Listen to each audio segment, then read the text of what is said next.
everybody. Welcome. Today we have Leah Gide. She's going to be talking to us ways to master time management in schools, our study skills, and form healthy habits during finals. Please welcome Leah. Leah, go ahead. Thank you. Thank you. Thanks for having me.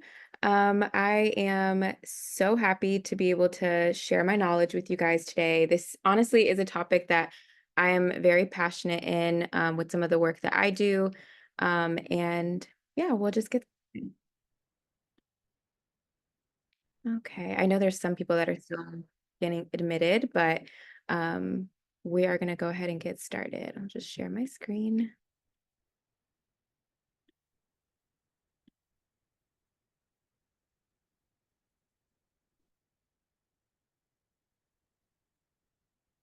All right. So everyone can see my screen. Yes. Okay. And then if there are questions throughout the presentation, definitely feel free to unmute yourselves and ask. We'll also have time at the end to do questions as well. And feel free to turn on your cameras, turn it off, mute yourself, anything like that. Just get comfortable. Okay. So just a quick little introduction. If you don't know who I am, my name is Leah. I am a fourth year doctoral student at Roosevelt University. I'm getting my doctorate currently in clinical psych. I got my bachelor's in psychology at Indiana University, and I minored in human development and family studies. And throughout my program with my doctorate, I was able to get my master's halfway through the program. And now I work as a pre-licensed therapist in private practice at Open Mind Therapy Center that's located downtown, and via telehealth as well. And then I also work as an intern at UIC in their student counseling center. And kind of looking at why topics like study techniques and productivity really have become a passion for mine is just looking at the way that first generation students and more marginalized identities have struggled with studying and what that means for them and what productivity means for them as well. Um, So yeah, I've had the pleasure of working with a big range of people. I've been able to work in community mental health, emergency rooms, community college settings, doing ADHD testing, and doing neuropsych testing. So yeah.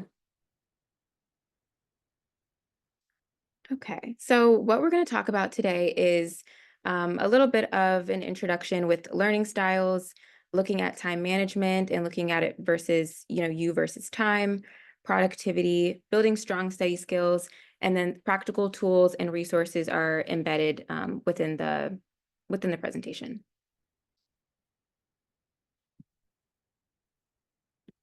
Okay. So first, I wanted to go into learning styles. I think before you crack down on how to study better, it's important to realize how you actually learn. So everyone has a unique way of studying and actually learning and processing information, and that is what makes the learning styles. There's a lot of different types of learning styles, but we're going to cover the big three today, which is visual, auditory, and kinesthetic.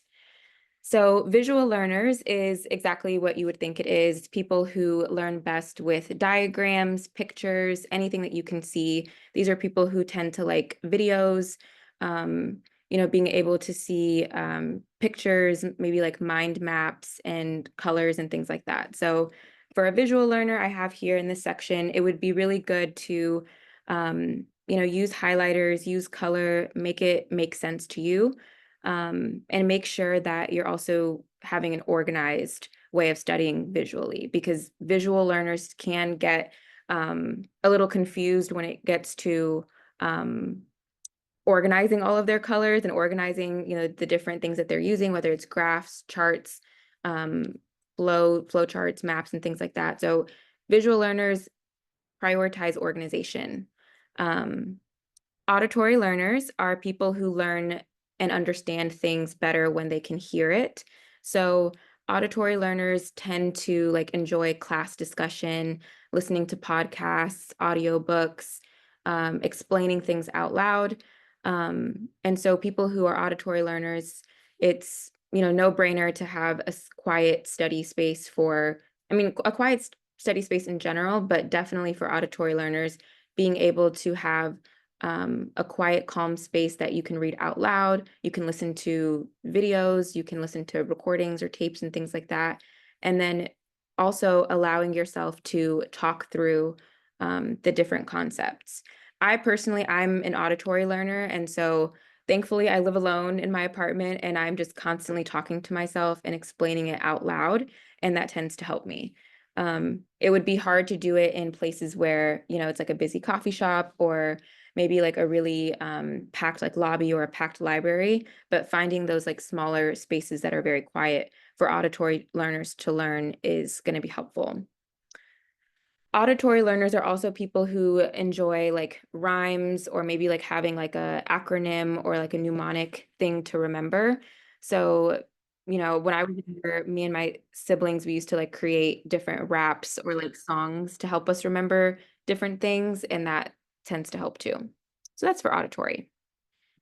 Kinesthetic is people who learn best by doing things with their hands. So it's more hands-on movement. It's activities that really help you focus.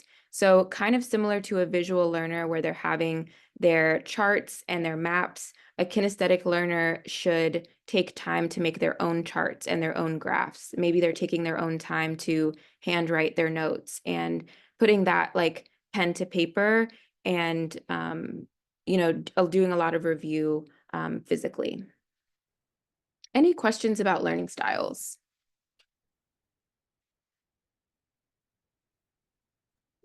Hey, I have a question, Leah.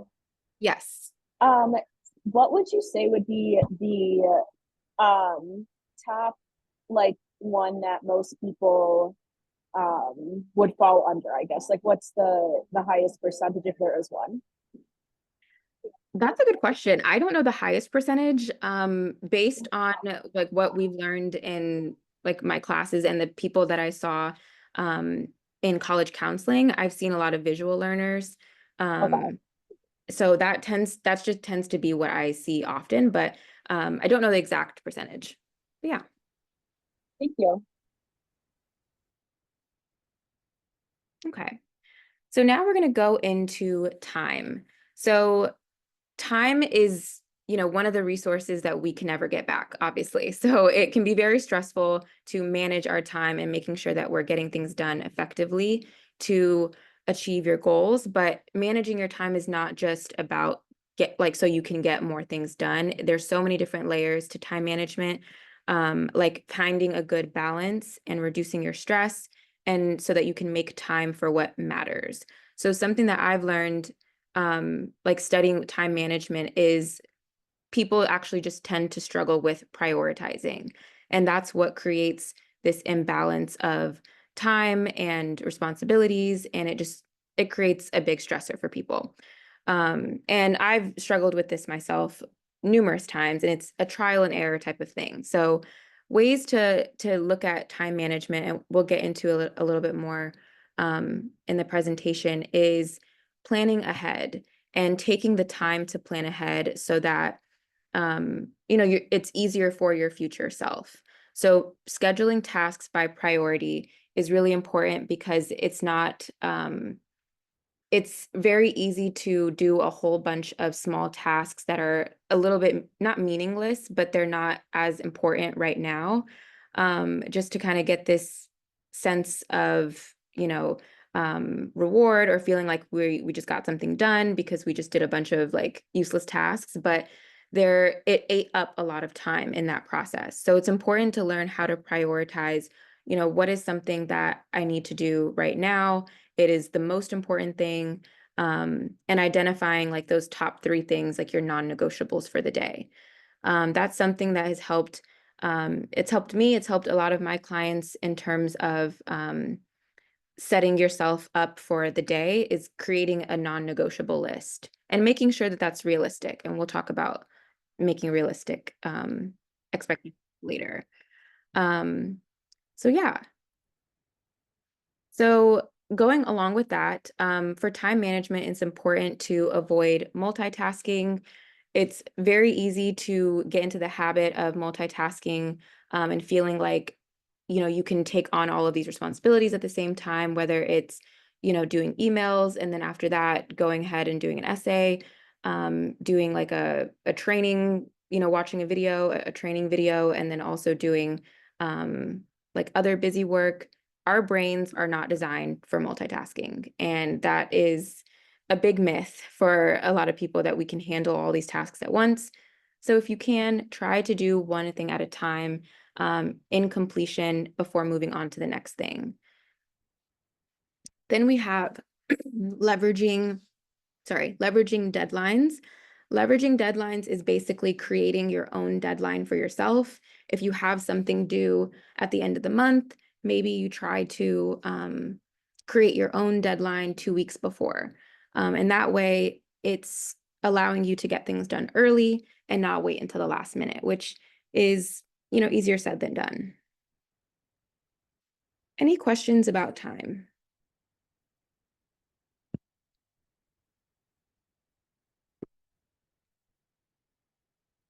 Okay. So now we are going to go into distractibility. So distractibility, there are a lot of different factors as to why we are distracted. So we have some internal factors, and that is looking at your own motivation. It's looking at your lack of interest. It's really hard for us to lock in and do what we need to do if we are not motivated and if we are not even interested in what we're doing. So you see it if you're in a classroom and you're noticing that you don't really focus in classes that you're not interested in, but in the classes that you're more passionate in, you actually enjoy the content, you're able to divert your attention. So think about your lack of interest and motivation as one of those factors for being distracted. Mental overload is another thing that can make people distracted. Having so many things that are on your mind, whether it's stress or other thoughts that you're having that tend to take over. And that also goes into habitual thought patterns. So that's looking at the types of thoughts that you're having about the task. So if you're feeling kind of like you can't complete something, you're feeling a little bit more down on yourself about the task at hand, you're likely to get distracted as well. There's some external factors that play a role in distractibility. So that's digital distractions, whether it's having your notifications pop up, especially for people who have like a MacBook, we have like your text messages at the bottom, you can get FaceTimes, calls, so many different apps on all of our computers and devices. So that plays a big role. Environmental stimuli, so that could be where you're doing your studying, if you have people around you that are distracting, and yeah, different things in the environment. And then multitasking culture we talked about, which is the idea that we have to do everything in one sitting, and trying to split our attention actually creates more distractions for us.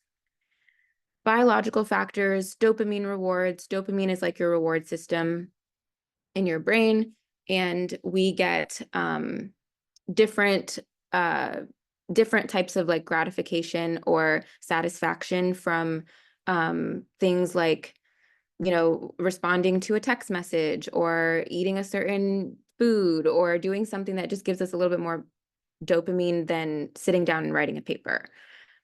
So looking at that, different people have different levels of dopamine, so that could play a role too.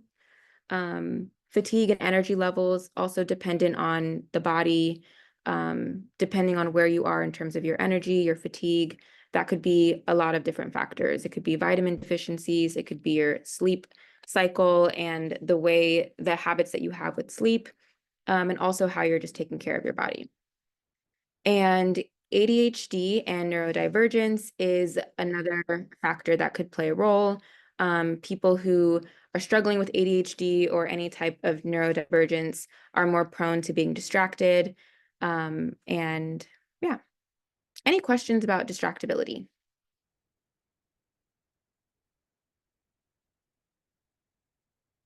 And for those who are just kind of popping in, we'll be able, this is all recorded, and these slides I'll also email and be able to have available too for those who need it. Okay. So one of the first methods I wanted to go over is the Pomodoro method. This is something that I use maybe every day. And I also recommend to my clients and people who are struggling with getting things done in one sitting. So this can be applied to studying. It can be applied to like a daily routine. It could be applied to any task that you're trying to work on that is a little bit lengthy or maybe requires a lot of your energy. So how it would work, and I have a tomato here as my picture because Pomodoro means tomato in Italian, and the guy who created this method used a tomato-shaped timer in his kitchen because he was a grad student and he was trying to time out his studies, and yeah, so that's how the name happens. So this extends, beyond studying. It's not just for that, but if you want to see how it works, here is how you would do your Pomodoro method. So you choose a specific task that you are trying to work on, and then you create this interval time that you want to complete, or an interval like schedule for yourself. So let's say you want to start off with 25 minutes. And then you give yourself a break after that 25 minutes. You give yourself a 5 to 10 minute break. And then you go back and you put the timer again for 25 minutes. And then after that, you do another break of 5 minutes. And you keep doing that maybe you could do it for 4 or 5 rounds. And it doesn't have to be 25 minutes. It could be 40 minutes. It all depends on your own attention span. And also it could depend on what it is that you're trying to do. So an example could be, if you're working on an essay, and you're trying to start your essay, you're saying, okay, I'm going to give myself 30 minutes to just write. You're put on your timer for 30 minutes. You lock in, you're very serious in these 30 minutes too. I want to specify in these 30 minutes, you are not distracted. So your phone and everything else is completely silenced. These are 30 minutes of you fully focusing. Then your break is on, and maybe 5 minutes. You also want to make sure that you're not taking an extremely long break, because it's hard to get back to your work if you take an extended break. There's like that joke about like, okay, I did my work for 10 minutes and then I take a 4-hour break. So we can't do that. So once you take your break for 5 minutes, you want to make sure that you're not using that break to also like scroll social media. If you need to like respond to a quick text, take those like 5 or 6 minutes of your break to like stretch, get water, eat a snack, do what you need to do, but don't lounge too much in that break. And then you go back into your 40-minute or whatever time that you had for your work. You don't get distracted, and then you keep repeating this cycle. If you want, you can create like a record for yourself and kind of like keep a streak of how many like Pomodoros basically it took for you to complete a task. And then you can kind of observe later on, how many intervals it took for you to complete something. But that's the Pomodoro method, and it's widely researched, and it is it's a very helpful way to keep yourself on track and also allow yourself to get breaks. Because if you sit down and do a paper, or if you complete a task in one sitting, that is just, it's a bigger, um, you have like a larger chance of being distracted if you don't give yourself breaks. So yeah. Any questions about the Pomodoro method? سلام كما يقولكم Hi. ብትግርኛ ቁርብትለይ እንተ ተገልጹ ብለይ ነርኩም በዓል ደሳለ ጽቡቕ ነይሩ ምክንያቱ ደቀይ ዝኣተው ይመስለንን Mhm. ደስ ቁርብትለይ ብትግርኛ እንድሕር ገሊጽ ክለይ ከዓ ንእሽተይ ክስታይ መገበርኩ ነይረ I know. ዝኾነ ሰብ ዋላ ደሳለይ ኣይ ቲንክ ልኻ መስለን ንእሽተይ ተሓሳባት ዋላ Hey, Leah, if you need help with the Tigrinya part, I can do that for you. That works too. I was just gonna say, Okay. I wish my Tigrinya was good enough to explain these I concepts. mean, mine's probably not the best, but I can try. And if anything, Hito can take over because she's so fluent.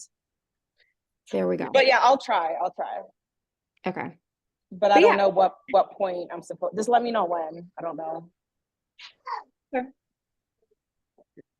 I want to also be cognizant of time and make sure that people can ask questions if they do need to. But yes, I appreciate the translation. I don't know Tigrinya for these specific topics. Mine is conversational. No, I got you. Okay. I think up to now yeah, I can help a little, but here and there also my son is with me, so probably he's making sound. Oh, if he can do it, that would be better because That's okay. Yeah, that would be great. Nami. Yeah, you can go ahead, Nami. Oh, I think you should do it because you seem to speak it better. Or I can try, and if needed, I'll let you know, I guess, to do it. But after the botamo nigerina, so I can speak, but I can try. Yeah, sure. Go Alright. ahead, Nami. So, Leah, do you want me just to go now and do it?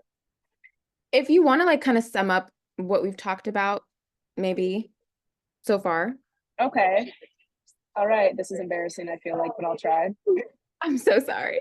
No, it's okay. I'm gonna go to that guy if I can't do it.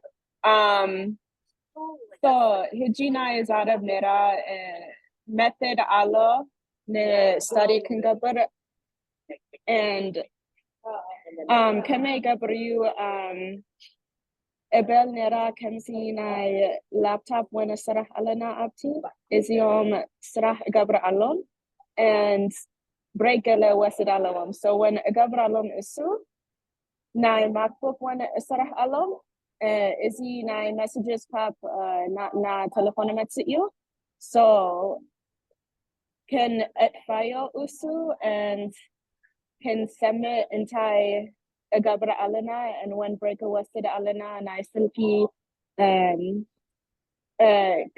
file and I don't know if this is actually that good.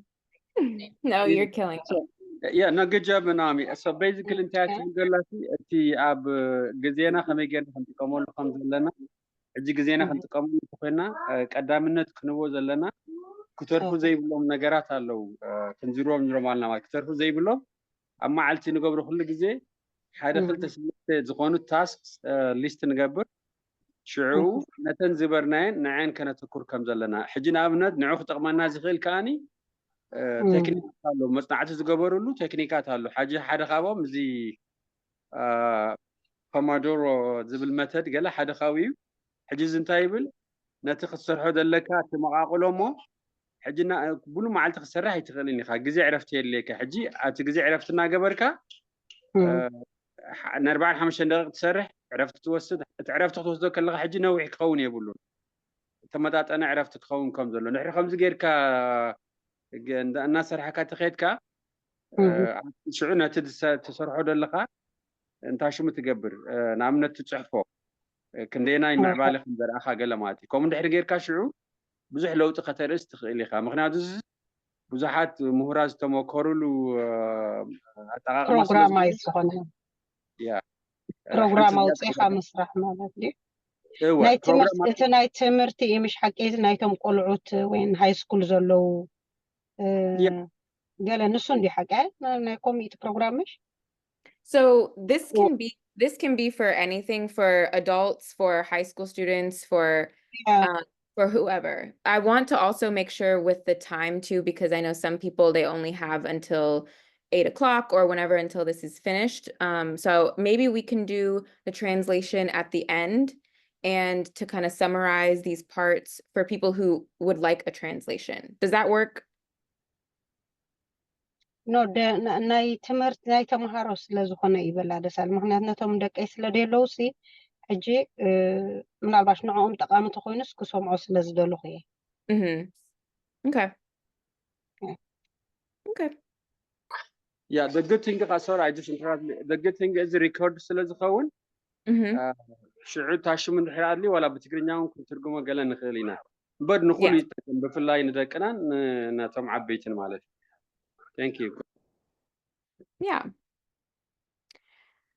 Okay. Thank you for that too. Thank you for the translation, and I hope that helps. So for the next part, we're going to talk about productivity guilt. So that's something that I think a lot of people struggle with. A lot of people who have grown up with having very high expectations for themselves, and also something that's very common within our culture and a lot of minority cultures is feeling like you have to do something all the time and feeling like you have to be productive and using your time and working all the time. That means it's difficult for you to relax, it's hard for you to rest, and also give yourself that break.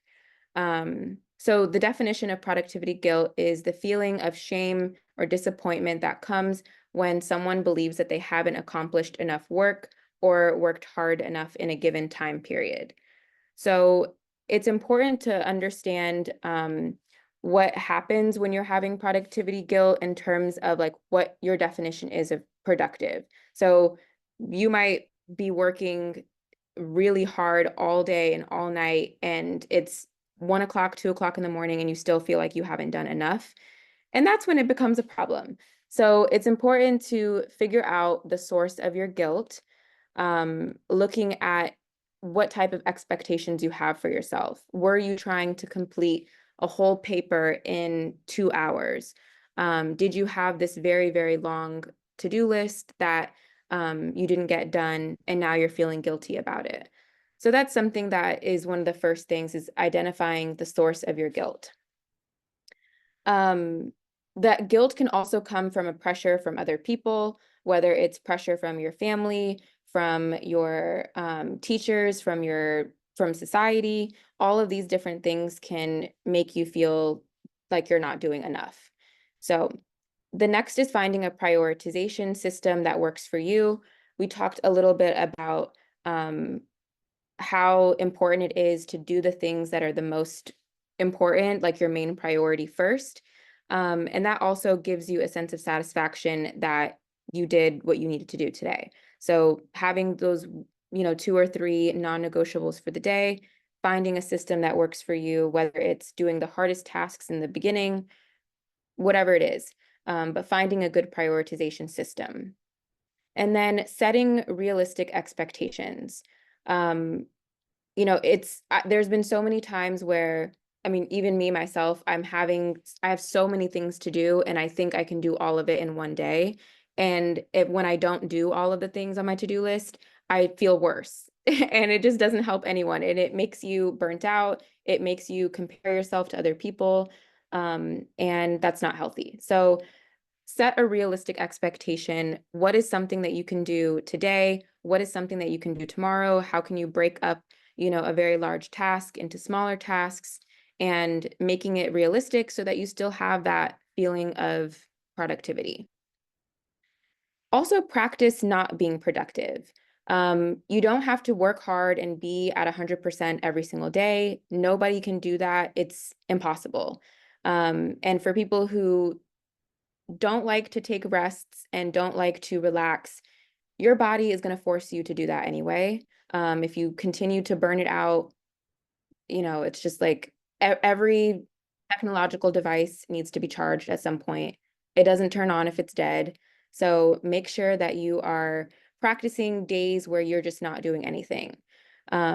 Moments of just like clarity and just being relaxed and having that time for yourself is still pouring into yourself, and that is productive.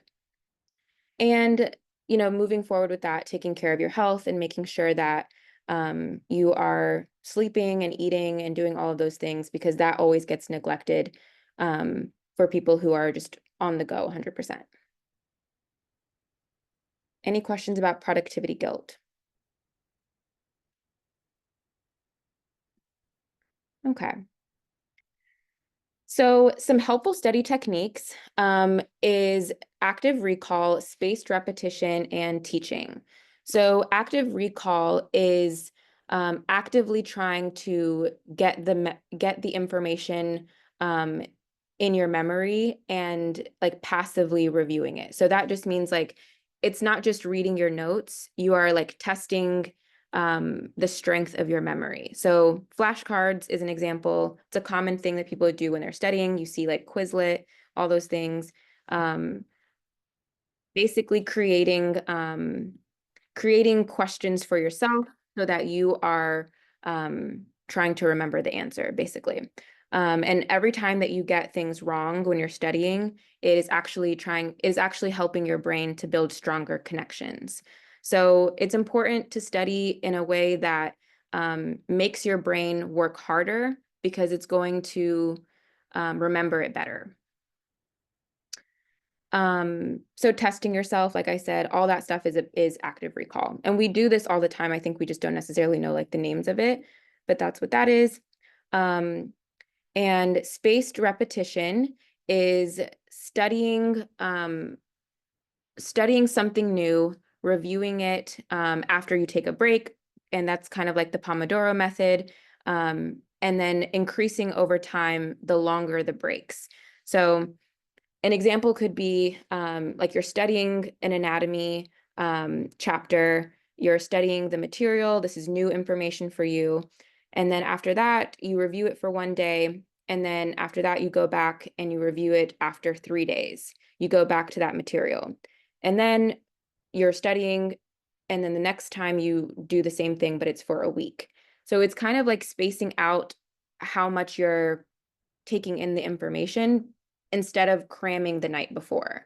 If you cram the night before, all of that information that you learned is going to go away after the test because it's the next day. But if you take the time to space it out and study something on Monday and then go back to it on Wednesday, go back to it on Friday, and then maybe from Friday, go back to it like next Wednesday, and having those gaps makes your brain work harder, which we said helps you to memorize it and keep it in your brain for long term. And then teaching is basically what it sounds like, just teaching someone else new material. You can try to explain something like you were going to explain it to like your little brother or your little sister, finding a way to make it make sense to another person shows that you know what you're talking about. If you can explain anything in a way for another person to understand, then you already know what you're doing.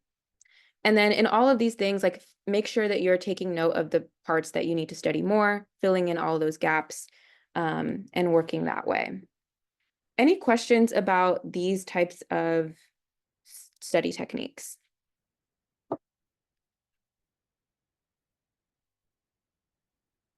Okay. Also going on to this, and I know like our technology has advanced so much, there's different types of things that you can put into AI or the internet. There's Quizlet, there's Anki, there's so many different ways that you can have another person test you. So you can ask AI, create a some flashcards for me about this topic, providing, your notes and things like that. So use technology to your advantage when it comes to studying. But, we talked about also doing your own studying when it comes to writing out your notes and things like that, if that's how you learn best. Now we are going to get into distraction. So distraction is there's nothing we can do to really make us a completely, focused person all the time. But what we can do to help us with eliminating distraction is a digital detox. And that is allowing yourself to get rid of all of your apps, notifications, things like that. There's so many different apps and like site blockers that you can use, and I really recommend you taking advantage of those. We said earlier, like for people who have MacBooks, you get your messages on your computer, you can get emails popped up on your computer. Putting do not disturb on all of those things to help have a clear space is really helpful. I have used this one called Self-Control, and that is an app that you can download on your MacBook. I'm not sure if it's on PC, but it's worth, checking out. It's called Self-Control, and you basically can put in the websites, like the URLs of, sites that you might go on if you were distracted, whether it's Instagram, Twitter, TikTok, on your computer too. Like, this is not even on your phone. Like, some people have distractions, it's still on their computer. So putting those in the site blocker, and you can put a timer. You can say if you want that blocked from your computer for 4 hours, 5 hours, a whole day, and doing that. There's other app blockers called App Block and Opal, which are highly rated apps that you can download on your phone that make it really hard for you to get distracted. And then another thing that's been helpful is body doubling. I have recommended this a lot to people. I do this also. And you can also do that with the Pomodoro method too, like combined. So body doubling is you are doing your work in front of another person who is also doing their work. Now, depending on the type of person that you are, you might think of this as distracting. You might think like, okay, I'm working with my friends and I want to be able to talk. I want to be able to do all this stuff. It can be distracting. But for other people, it might boost their motivation and accountability because everyone is focused and working. It's unlikely for you to get distracted if everyone around you is focused. So for people who don't like to work with other people, though, you can do body doubling on YouTube, as long as you're not searching other stuff on YouTube, though. Like, you have to pay attention. So on YouTube, you can have, you can search up study with me videos, and you'll have people who are studying and they are quiet, or they'll have like, piano music in the back or something like that. And that person is studying, and you can just have that on your computer while you're studying, and it feels like you're studying with another person. So that's an option too, if you don't like working with other people and you get distracted very easily. So yeah. And there's also different like online study groups that you can have. There's there was one for my like for people who are writing like a dissertation or like a thesis, people who get on Zoom and their cameras are, I think sometimes their cameras are on, sometimes their cameras are off, but everyone is silent and working.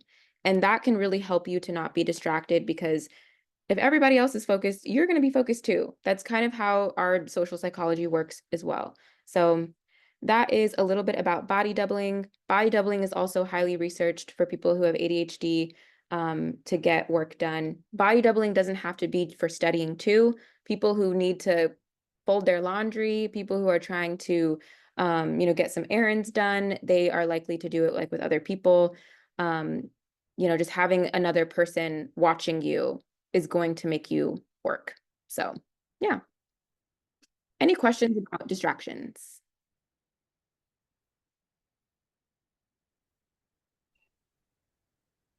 Hello. Okay. Yes. Yes, my name is Mullah. Hi. Sorry, I have one question. Yes.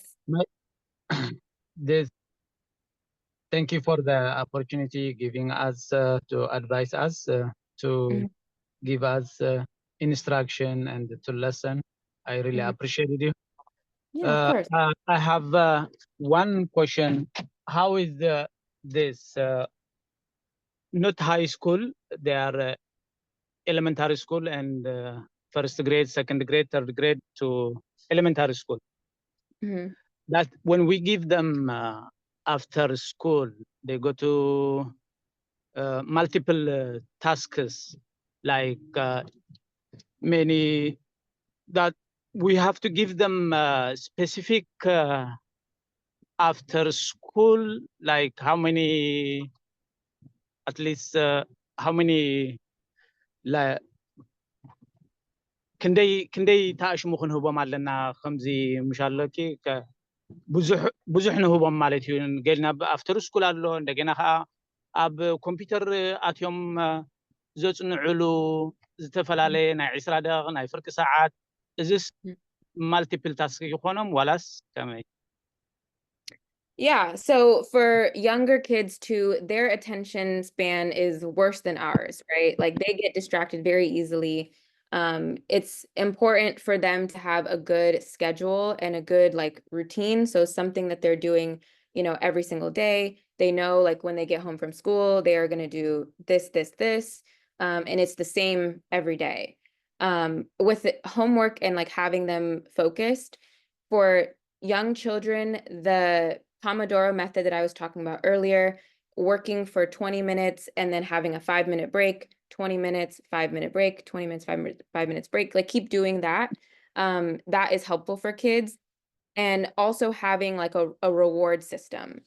Having a reward, even for us as adults, is a good motivation to keep going. It's a good motivation to stay focused. So I mean, an example that I could think of, because I have a younger brother, he's 13 years old, but when he was young and he has ADHD, what we did for him was, you know, after he was done with a specific task, he was able to like go and get some fruit snacks or like some cookies and something like that. And then after that, during that break, he would go back to his work. And then after that, you would be rewarded with something else. But it's not like a big reward where it's, you know, you get to watch TV now for 20 minutes or something like something that can be too relaxing, but some type of motivation is like positive rewards. Does that make sense? Yes, it makes sense. Thank you very much. Okay. Anybody else have questions about anything that we talked about?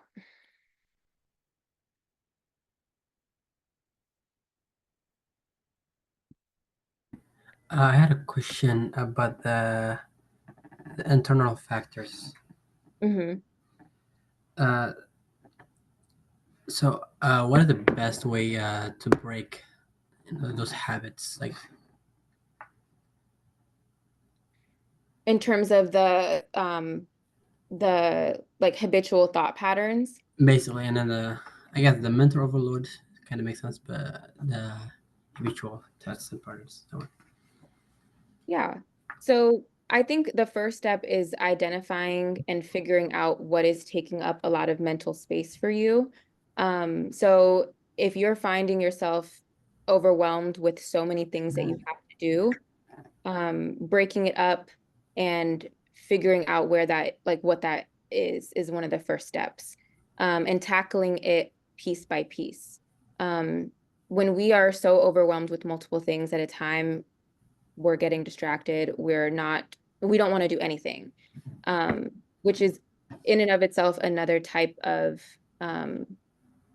that's another type of problem, basically. Having too much to do, so you just don't do anything.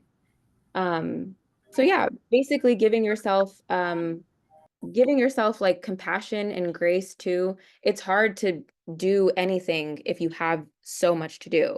So start off with the smallest thing. And something that has helped a lot of people for like motivation is kind of like doing a countdown in your head before doing it.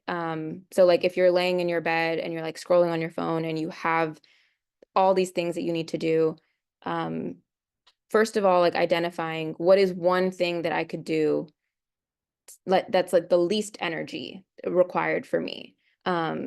And so it sounds silly, but like in your head, you could tell yourself like, okay, in 5 seconds, I'm going to get up and I'm just going to stand up. That's all I'm going to do. And I was in bed. So you'll count yourself down like 5, 4, 3, 2, 1, and then you'll just stand up. And then that's probably the hardest part of all of this, is just getting up and doing things. And then from there, giving yourself another small task for you to do. Let's say you don't do the whole paper that is assigned, but you just typed up your name and the title page, and that's all you did today. So creating like very small tasks for you to do can help with that overload part. Does that make sense? Yeah. Thanks so much. Yes. Thank you. That was a good question. Anybody else? And it can be about anything that we talked about.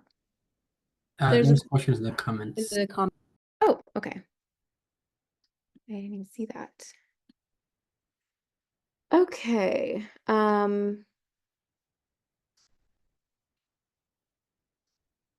Yes, thank you, Nahum, for explaining the Pomodoro and the Italian tomato. What is the best way to determine when it might be time to seek professional help or guidance? That is a really good question. I think when you are kind of observing for yourself, if you're feeling like you're not yourself, if you are taking into consideration, like, I feel like something is not right, whether it be small or big.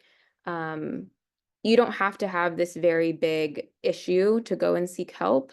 But if you feel like you're not yourself anymore, if you feel like you are really interested in something, but you're not anymore, if you want to, not even necessarily if anything is wrong with you, but maybe you want to get better at something. We talked about time management and productivity. If you're feeling like, I do all of this stuff and I'm still very distracted, I want to go and get help. I want to go and see what like professional advice I can get. There's nothing wrong with that as well. A lot of like ADHD, autism, a lot of like neuro developmental issues can go undiagnosed and ignored, especially in our community, because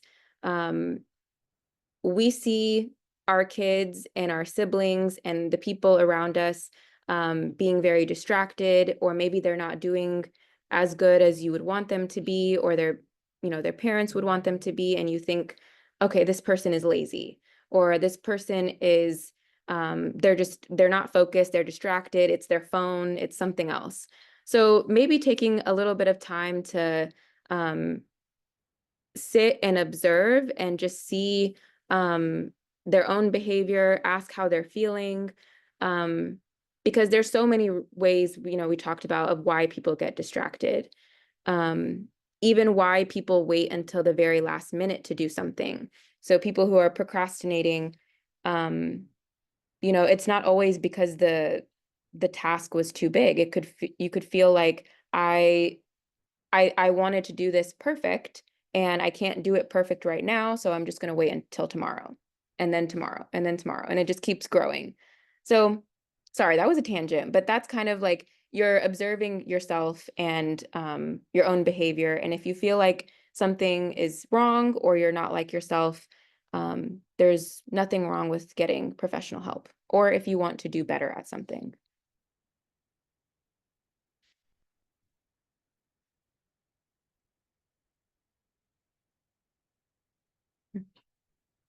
Any other questions? Oh, could you offer some guidance on first steps? Yeah, so I think one of the first steps in seeking help, you can go to psychologytoday.com and you can search therapists in your area. There are a bunch of different filters where you can specify if you want a female therapist, if you want a therapist that works on this specifically, if you're wanting to work on ADHD, if you're wanting to work on stress, relationships, marriage, whatever it is, you can clarify on there. And then when it comes to like your primary doctor, you could do this you could do it first, or you could do it, you could switch the order. I don't think there's any specific like right way of doing it, but you could have a talk with your doctor and also like with your insurance about the different therapists that are in your network. If there's a therapist that is with your school, with your like university, college, elementary school, whatever it is, there are different resources for that as well. But if you also need any other help, you can, I put my email at the very end. You can email me, and I will also put that in the chat. You can email me, any questions that you have. And yeah, and I will get to you because I also want to be mindful of other people's time too. But does that make sense? Kind of like making sure that you know, you talk to your doctor and see what options you have within like your insurance and your network, and then also you can do your own search on Psychology Today.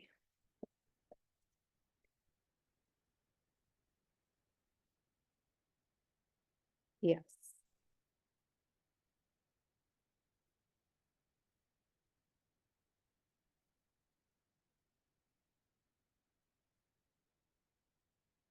Okay. I don't have the exact link, but you could search Psychology Today as the thing, and then it's probably psychologytoday.com, but yeah. But yeah, if you have any other questions, feel free to email me. I have my LinkedIn also on here. It's just my first and last name. About any questions regarding what we talked about today, going into the psych field, any questions about things like that, I'm more than happy to provide some answers.